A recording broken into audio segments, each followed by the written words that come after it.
তাত পানী অলপ দিলে বাইদি বাইদি একদম উতলাই আধা কেজি চাহপাত খাইছা পাৰিবি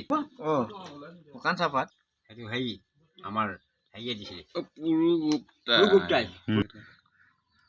বিজয়কে দিবি দেই তাত ব্ৰিটিছ ছোৱালীখনে মোক কি বুলি ক'লে সুধিলে মোক দিয়া দেচোন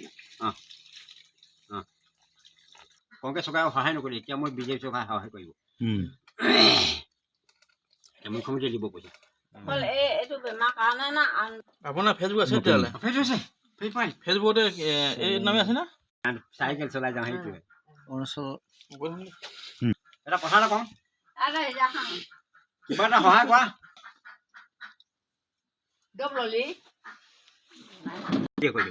হ'ব হ'ব মোৰ মানুহজনীক লৈ আহিলে হ'ব দিয়া ঘৰত মোৰ যাবোন এইফালৰ পৰা ওচৰ ইনফালে পাই যায় কৈছিলে ভূপেন লিকচন তোৰ ঘৰ মই যাবোন কিমান বছৰ পাই মই 23 ডিচেম্বৰ 2013 ফাৰ্ষ্ট ৰেকৰ্ড কৰিলোঁ তাৰপিছত এই দৰৱ ঔষধ দিয়া কামটো দৰৱ ঔষধ দিয়াটো মই হ'ল সেইটো হ'ল দেই সেইটো 2-3 বছৰমান হ'ল কি দৰৱ ঔষধ দিয়ে ঔষধ মই এইটো দম বেমাৰটো ধাতু যোৱা নিমুনিয়া বিচাই ফুটা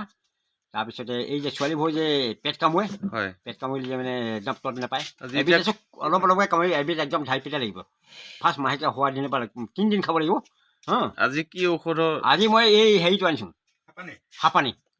হাঁপানী মই দৰৱটো দিছোঁ আজি গৈছোঁ চাইকেল লৈ হিমা দাসৰ ঘৰলৈ গৈছোঁ অনিমেষ ভূঞা মাৰিছিলে সিহঁতৰ ঘৰলৈ গৈছোঁ নীলোৎপল অভিজিত সিহঁতৰ ঘৰলৈ গৈছোঁ মই আধা কেজি চাহপাতো খাইছোঁ 1 কেজি ব্ৰইলাৰ দানা খাইছোঁ মই একো বেমাৰ হোৱা নাই লণ্ডন যাম মই এতিয়া লণ্ডন যাম মোৰ পাছপৰ্ট আহিলে চৰকাৰে পইচা দিলে মই যাম আৰু ভাল শুভেচ্ছা থাকিল দেই ভিজা আহিব ভিজা আহিলে মই যাম আৰু তাত চলাম মই 4 ঘণ্টাত মই 100 কিলোমিটাৰ চলাম হাত নথকাকৈ 4 ঘণ্টাত মই 100 কিলোমিটাৰ চলাম শুভেচ্ছা থাকিল আপোনালৈ